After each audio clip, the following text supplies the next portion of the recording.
Hello everyone. तो हमारा analysis शुरू करने के पहले ये फ्लोपो बिजनेस न्यूज़लेटर है। इसी न्यूज़लेटर से हम आजकल अपने सारे एनालिसिस करते हैं और बहुत ही हाई क्वालिटी न्यूज़लेटर है। हमारे जो लेटेस्ट वीडियोस में जो आप डॉक्यूमेंटेशन देखते हैं वो यही लोग बनाते हैं। अगर आप लोग एफर्ट कर सकते हैं तो ज़रूर ले लीजिएगा, बहुत अच्छा न्यूज़लेटर है। इनके अपने कुछ अभी रिसेंट टाइम्स में जो हमारे पास इनकी तरफ से ये मेल पर आता है, बाय द वे इनके न्यूज़लेटर के जो डॉक्यूमेंट है ये इन्होंने बहुत अच्छा फाइनेंशियल कॉन्सेप्ट्स को एक्सप्लेन करने का डॉक्यूमेंट बना करके भेजा था। ये आपको अभी रिसेंट टाइम्स में हम एक्सप्लेन कर देंगे आगे चल करके। इससे आपको ना कोई भी कंपनी की profit and loss account, trading account, balance sheet या बोलना चाहिए पूरे फाइनेंशियल स्टेटमेंट्स को कैसे पढ़ना है, कॉन्सेप्ट्स को कैसे समझना है, वो आपको समझ में आएगा। कंपनी की हेल्थ समझ में आएगी उनको पढ़ करके, ठीक है। तो और भी चीजें ये लोग बताते हैं, रेड फ्लैग रिपोर्ट वगैरह रिलीज करते हैं। अगर आप लोग एफर्ट कर सकते हैं जरूर ले लीजिएगा, ठीक है। चलिए तो फिर अपना एनालिसिस शुरू करते हैं।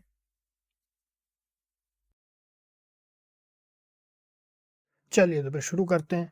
तो फिर अभी आज अपन डिस्कस करने वाले हैं बंका बायोलो लिमिटेड को। इनकी जो अभी करंट प्राइस चल रही है वो चल रही है 87.6 रुपीज़ की और बुक वैल्यू है 35.9 रुपीज़ की, 87.65 टू बी एग्जैक्ट। और जो कंपनी है वो 2012 में इनकॉर्पोरेट हुई थी। ये जो है मैन्युफैक्चरिंग और मतलब मैन्युफैक्चरिंग हो गया, सप्लाई हो गया, इंस्टॉलेशन हो गया, वो बायो टॉयलेट्स और कंट्रोल डिस्चार्ज टॉयलेट सिस्टम का वे बेसिकली बिजनेस में है ये लोग, ठीक। चलिए अब देखते हैं। अब अपन पहले प्रोज एंड कॉन्स, पहले बुरी चीजें देख लेते हैं। तो कंपनी रिपीटेड प्रॉफिट दिखा रही है, अच्छी बात है, लेकिन डिविडेंड पे आउट नहीं किया है। कंपनी का जो इंटरेस्ट कवरेज रेशियो है वो भी लो है। कंपनी का रिटर्न ऑन इक्विटी भी लो है पिछले 3 साल से 7.73% का।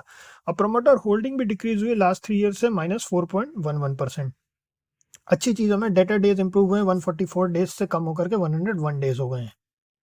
अब यहाँ पे क्वार्टरली रिजल्ट्स में देखें तो कंपनी, जैसा कि हमें अपन ने पहले ही पढ़ा कि रिजल्ट लगातार प्रॉफिट में थे, बस इनका जो जून 2023 में इनको नेगेटिव था -2.33 करोड़ का, और उसके बाद फिर इनका जो है सितंबर 2023 में 1.22 करोड़, मतलब जो है 1 करोड़ 22 लाख का यहाँ पे नेट प्रॉफिट है।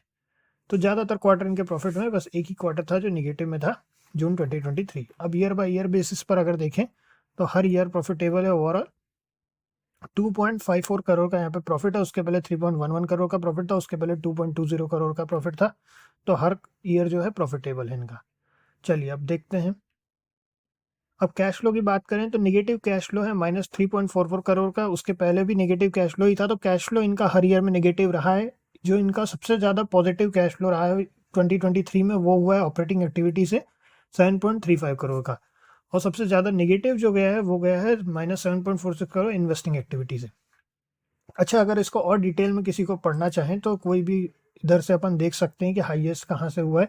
तो अपन देख सकते हैं रिसीवेबल जो है 8.66 करोड़ का यहाँ पे हाईएस्ट था ऑपरेटिंग एक्टिविटी में, प्रॉफिट मतलब पॉजिटिव में। चलिए अब अपन देखते हैं। अब यहाँ पे अपने को जो है होल्डिंग नहीं दिखा रहा है, शेयर होल्डिंग, तो अपन चलते हैं। अब अगर अपने को यहाँ पे होल्डिंग देखनी है तो अपने पास में ये ट्रेंड लाइन है, ट्रेंड लाइन में हमने ऑलरेडी यहाँ ओपन किया हुआ है। अब चलिए अब अपन यहाँ पे होल्डिंग देख लेते हैं। होल्डिंग में देखें तो 55.87% की होल्डिंग प्रमोटर की है और 44.14% की होल्डिंग पब्लिक की है। अब अगर अपन यहाँ पे देखें तो यहाँ अपन देख सकते हैं कि क्वार्टर बाय क्वार्टर बेसिस पर यहाँ पे कम ज़्यादा होता रहा है। अभी जो है 2023 सितंबर 2023 में 55.87% की होल्डिंग है। कम ज़्यादा होता रहा है लेकिन बहुत ज़्यादा डिफरेंस नहीं है, बहुत थोड़ा सा डिफरेंस है। 55.87% की होल्डिंग अभी है। चलिए तो फिर अब अपन एक बार इनके चार्ट पे चले चलते हैं और देखते हैं क्या हुआ है। तो 19.99% की अच्छी खासी रैली की है पिछले सेशन में।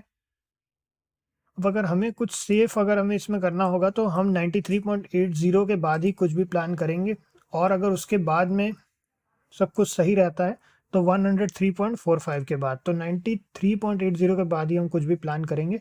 उसके बाद फिर अगला जो है 103.45 के बाद में ही है। तो इतना ही है।